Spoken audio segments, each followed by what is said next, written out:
भाइयों और बहनों, मेरे चैनल पर आपका स्वागत है। आज मैं फिर आप सभी के लिए एक प्यारी सी कहानी लेकर आई हूँ। ये कहानी आपको सोचने पर मजबूर कर देगी। तो चलिए मैं कहानी सुनाना शुरू करती हूँ।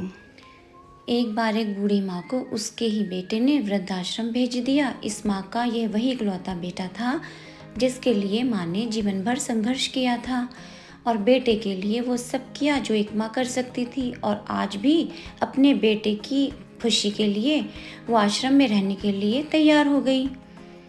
वृद्धाश्रम में माँ हमेशा अपने बेटे को याद करती, मगर बेटा केवल 7 दिन में एक बार मिलने आता या फ़ोन पर बात कर लेता था। ऐसा करते करते कई साल बीत गए।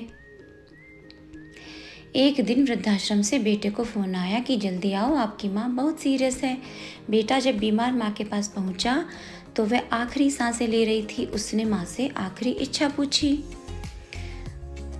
तब माँ बोली, बेटा इस आश्रम में गर्मी और मच्छर बहुत ज़्यादा है, यहाँ कुछ पंखे लगवा देना, हो सके तो यहाँ फ्रिज लगवा देना, क्योंकि कभी कभी किसी का दिया हुआ खाना गर्मी में खराब हो जाता है, इसीलिए हम बूढ़ों को भूखा ही सोना पड़ता है। माँ की बात सुनकर बेटे ने पूछा, आपने इतने साल यहाँ पर निकाल दिए पर आपने कभी भी मुझे यह सब नहीं बताया, ऐसा क्यों किया माँ? तब माँ ने कहा, बेटा मैंने गर्मी, भूख और पीड़ा सहन कर ली, लेकिन जब तेरे बच्चे तुझे यहाँ छोड़ कर जाएंगे तो तू नहीं सहन कर पाएगा। इसलिए तेरी सुविधा के लिए मैं ये तुझे लगाने को कह रही हूँ। इतना कहकर माँ ने इस दुनिया से विदा ले ली। उस वक़्त बेटे की आंखों से पश्चाताप के आंसू ज़ोर ज़ोर से बहने लगे। भाइयों और बहनों, हमारे माँ बाप ने हमें कितनी तकलीफ़ें सहन करके बड़ा किया। प्लीज़ कभी उनके साथ ऐसा ना करें कि जिससे उन्हें तकलीफ़ हो, उनका मन दुखे।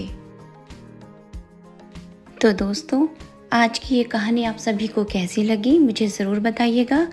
और आपसे एक रिक्वेस्ट है कि हमारे चैनल को सब्सक्राइब किए बिना बिल्कुल भी ना जाएं। मैं ऐसी ही सुंदर सुंदर कहानियाँ लेकर फिर आऊँगी। धन्यवाद।